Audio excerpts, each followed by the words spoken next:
그래서인지 네. 이런 연장선상에서 최근에 현실적인 이런 대안, 현실적인 대처 방안으로 나오는 키워드가 일명 백투더 원자력 현상이다 이렇게 말씀을 드릴 수 있을 것 같아요. 그래요. 말 그대로 이제 원자력으로 돌아가는 건데. 네, 맞습니다. 실제로 이제 백투더 원자력이라는 게 왜 중요하냐라고 보면은 뭐 러시아 우크라이나 전쟁으로 인해서 말씀하신 것처럼 뭐 천연가스가 끊기기도 했고 맞아요. 또 뭐 재생 에너지로는 전력량이 아직 부족하잖아요. 그 안에서 또 파리 기후 협정 맺었으니까 탄소 배출 문제 걸리고 그럼 결국에는 방법은 원자력밖에 없다. 그러다 보니까 이제 백투더 원자력이 되고 있는 상황이고요. 제가 좀 질문드리고 싶은 게 세계에서 가장 먼저 탈원전 국가가 된 나라가 어딘지 아세요? 그러니까 어쨌든 간에 이제 뭐 유럽 쪽이겠죠. 유럽 쪽인데 아까도 얘기한 것처럼 이제 재생에너지 이런 쪽으로 이제 뭐 어쨌든 앞서 나가고 있는 뭐 독일이라든지 네. 뭐 이런 데 아닐까 하는 그런 생각이 드는데. 네. 나 이탈리아 갔다 왔거든. 아, 그렇죠. 갔다 왔다고 갔다 얘기하는 거야? 왔는데 갔다 왔다고 얘기하는 거야? 갔다 왔는데 거기도 엄청 덥더라고. 아, 그러니까요. 우리가 보통 이상 기후가 좀 있더라고. 그렇죠. 이상 기후도 있고 포도도 그죠. 포도도 잘 자라고 뭐 이런 나라들. 그런 나라에서 말씀하신 대로 가장 먼저 탈원전을 선언한 나라가 이탈리아예요. 1990년대에 이탈리아가 탈원전을 선언을 했었습니다. 얼마 안 됐네, 근데. 네, 그렇죠. 아무래도 이제 기술력 자체를 이제 키워야 되는 상황에서 그래도 가능성이 있다라고 생각한 게 아마 1990년인 것 같은데. 그러니까 이쪽에서 이제 그 원자력 하기에는 조금 뒤처지는 것 같고, 네. 우리가 이제 뭐 일조량도 좋고 하니까 우리 이제 그거 안 해. 이렇게 된 거네. 그렇죠. 그러니까 말씀하신 대로 태양광을 쫙 이제 하려고 했던 거예요. 근데 태양광을 쫙 했는데 전력량에 이제 한계에 부딪힌 거죠. 그치. 그럼 이제 그 상태에서 어떻게 해야 되느냐? 이 태양광을 그럼 더 늘려야 되잖아요. 근데 우리가 얘기한 것처럼 태양광 늘리려면 패널을 많이 땅이 많아야 돼. 그럼 결국 이탈리아 입장에서도 땅이 부족한 거예요. 그러니까 태양광 패널로 다 덮을 수가 없다. 그럼 이걸 어떻게 해야 되냐라고 할 때 최근에 이제 소형 원자로, 모듈형 원자로에 대해서 투자에 대해서 법안을 도입하겠다.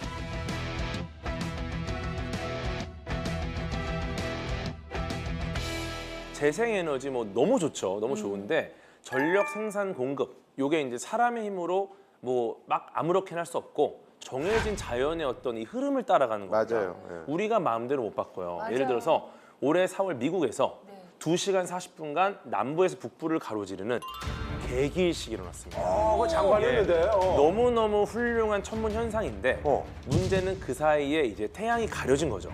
그치. 네, 이때 미국 텍사스 주에서 태양광 발전소 가동이 급락을 했어요. 네, 그러다 보니까 지역의 도매 전력 요금이 순간적으로 180배 가량 급등을 합니다. 와. 네, 사실 이 개기일식은 자주 있는 천문 현상은 아니에요. 근데 이게 일어나면 우리가 영향을 받는다는 거죠.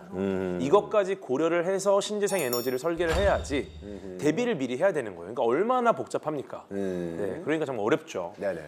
아니 근데 이제 사실 이렇게 이제 네. 오랜 시간 동안 돈을 들여서 지은 원자력 발전소가 우리는 오래 썼으면 좋겠는데 얼마나 이제 사용이 가능한 거예요? 우리나라에서 건설되고 있는 그 처음 지어진 원전들은 30년에서 40년 정도의 설계 수명을 갖고 있고요. 그리고 지금 최신 노형들은 이제 60년을 설계 수명으로 설계를 하고 있습니다. 60년. 우리가 생각해서 설계 수명하면 30년 뭐 이러면 30년 쓰면 이제 그만 써야 되나 뭐 이런 생각이 드는데. 맞습니다. 예. 네, 그거에 대해서 좀 설명을 드리면요. 실제로 설계 수명이 다 있다라고 해서 문을 닫아야 된다? 그렇진 않습니다. 그래요? 그것은 이제 설계 수명이라는 용어가 불러온 오해인데요. 네네네. 좀 쉽게 이해하시려면은 최초의 운영 허가 기간이라고 생각을 하시면 좀 쉽습니다. 허가를 맡은 거구나 그러니까. 네, 허가를 이 기간 동안 운영할 수 있다라고 허가를 해준 겁니다. 아하. 이제 이 설계 수명이 다 했을 때 그러면은 기존의 설비들이 30년 전의 것 대비 지금의 기술은 훨씬 더 개선이 되고 그렇죠, 좋겠죠. 좋아졌을 거잖아요. 예, 맞아요. 자, 그러면은 더 안전성에 유리한 방향, 좋은 방향으로 하는 것들을 적극적으로 채택을 해서 설계 수명이 만료되는 시점에 그런 것들을 전반적으로 다시 검토를 합니다. 그래서 안전함이 문제가 없다라고 하게 되면은 그 운영 허가 기간을 연장을 해주는데요. 그게 되게 중요한 계속 운전이라는 개념입니다. 저는 궁금한 게 계속 운전 기한은 계속 기한 없이 뭐 운전할 수 있나요? 근데 이것도 사실 영원한 수는 없는 게 미국 같은 경우는 이제 보통 이제 설계 수명이 3, 40년이라고 봤을 때 20년씩 최장 2번까지 연장을 하니까 그럼 80년 가까이 쓰는 거네? 그렇죠. 80년 가까이 쓰는 거고요. 뭐 100년까지 쓰는 경우도 있을 그러네. 거고 우리나라는 이제 10년씩 최장 2번을 연장합니다. 그러니까 이제 뭐 60년 신원전은 이제 수명 자체가 기니까 그렇죠, 60년 이니까. 80년까지 사용 가능하다. 그래서 어떻게 보면은 이것도 조금 불안하신 분들을 위해서 세계 평균보다 더 엄격한 기준을 적용해서 우리가 네, 그래서 계속 운전의 연장 기간을 다른 나라보다는 좀 짧게 잡고 있다. 이렇게 보시면 될 것 같아요. 아무래도 이제 우리가 국토가 좀 좁다 보니까 다른 나라에 비해서 조금 더 불안감이 있을 수 있으니까 그런 것도 고려해서 10년으로. 근데 우리 그런 것도 운전면허 우리 면허 갱신하듯이 맞아, 맞아. 그런 느낌으로 맞아요. 하는 건데 그럼 판단 기준도 있을 것 같은데요. 그렇죠. 말씀하신 것처럼 이제 국토가 좁은 만큼 현재 원전 안전성에 정말 노력을 기울이는 거죠. 네네네네. 기간을 짧게 잡는다라는 건 어떻게 보면은 유지 보수하면서 새로운 기술을 더 빠르게 많이 도입하겠다라는 거고. 그래서 이제 주요 기기의 뭐 수명 평가, 뭐 주기적인 안전성 평가라든지 방사선 환경 영향 평가라든지 이런 걸 진행을 해가지고 계속 운전 여부를 계속 고민을 합니다.